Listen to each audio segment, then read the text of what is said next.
Hello, beautiful soul. Thank you for being here. Good morning, good afternoon, good evening, wherever you might be and whatever time of day it is where you are today. Welcome to my living room. Have you ever heard of your shadow self? What do you think about that when you hear the word shadow self? Well, I'm going to tell you about your shadow self. Shadow self, the concept was first given a name by Carl Jung, who is one of my favorite psychoanalysts in our time. And he came up with it as the untapped parts of the psyche. In other words, the unknown parts of ourselves. The parts of your psyche that can drive behaviors that you don't understand because you don't know where it comes from. Because it's in the unknown. It's been stored. It's operating, but it's operating behind the scenes. So you're not cognitively aware of that program that's running and creating those behaviors in yourself. You're unaware of it. It's in the shadows. So he called it shadow self.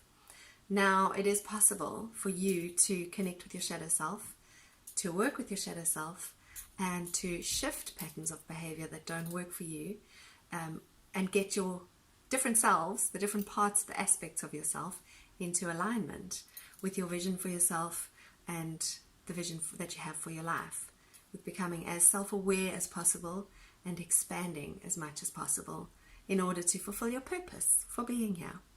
So how do you do that? Well, as you know by now from me, I am always suggesting journal work. Journal work is a big way.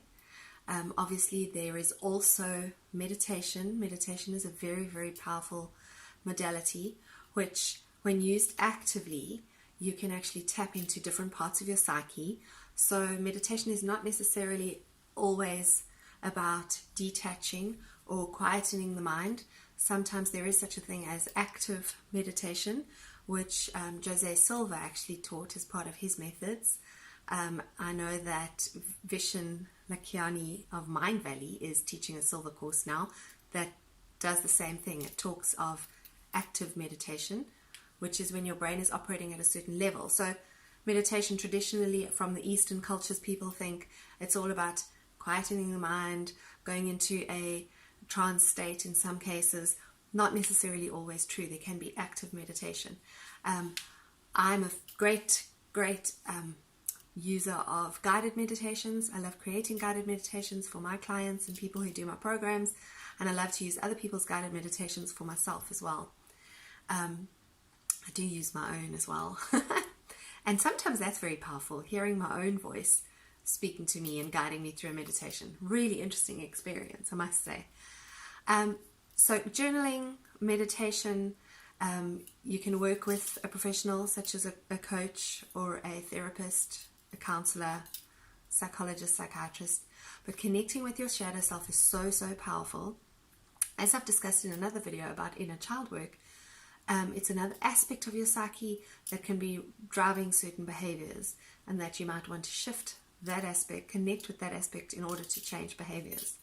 So again, it comes back to basically addressing this part of your psyche. The way I do it is I ask questions. As I do with my inner child, I do the same with my shadow self. I acknowledge my shadow self as a part of me, as a part of my psyche, and then I ask questions such as, how do you feel? What feeling is behind that behavior? So I might have done something that just didn't sit well with me and I don't understand where it came from. I might have lashed out to somebody close to me that I really love. So my question to myself and to the shadow aspect of my psyche would be, how do you feel at the moment for that behavior to have come out? The first thing that comes to mind is the answer. So it might be fear. It might be fear of abandonment. It might be feeling rejected. So I write that answer down. Then I ask more. What made you feel that way? Trying to identify a trigger. And as you get in touch with the triggers, and as you get in touch with your shadow self, there is actually great power there. So often we have behaviors that we might not like, patterns that we might want to change, and that's all good and well. But there are also times when our shadow self really protects us, and that's what the psyche sets it up for. The subconscious mind, the unknown part of you, is there to protect you. So cognitively, you'll be doing all sorts of things that make sense to you. Your subconscious is designed to protect you, though. So sometimes it can work so well just to understand the triggers and to know where the behavior comes from. And then you don't necessarily have to do anything with that. If it's not like socially destructive behavior, if it's not dangerous behavior, you can know your trigger, know your behavior, and next time, if you wish to arrest that behavior, you can, because you're more in touch with your trigger. And if you don't, you can easily forgive yourself. And that's key here, because so often we do things, we say things, we behave a certain way that we don't like, and we hold that against ourselves. And what that does is it actually feeds that shadow self. It feeds that unknown part of our psyche that might feel all sorts of fear and abandonment and loss. And if we're able to arrest it, that diminishes it. And if we're able to not arrest it but forgive the behavior afterwards, that immediately validates that part of our psyche that's trying to protect us. It validates our cognitive self with the forgiveness, saying, it's okay. You lashed out in that moment. You had a go at your partner and he was being nothing but kind, and you were quite vicious with your words. It's okay, I understand. I understand that you were feeling a sense of abandonment in that moment. You were afraid that you were going to be abandoned again. Don't worry, you're safe. I've got you. You're okay. And by doing that, with the deepest part of your psyche, you make yourself safe. Safer you make yourself, the more powerful you become. Connecting with your inner self, with your shadow self, with your inner child, and bringing all these aspects of your psyche together as one beautiful whole is so, so powerful. And the more you do it, the more empowered you will feel. And the less you will find yourself behaving in ways that don't work for you.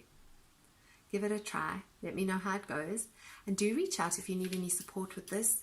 If you feel that you need a little bit more information or you want to do some one-on-one work with me, do let me know. I love to hear from you. As always, remember to love yourself first. And I'll see you soon. Ciao for now.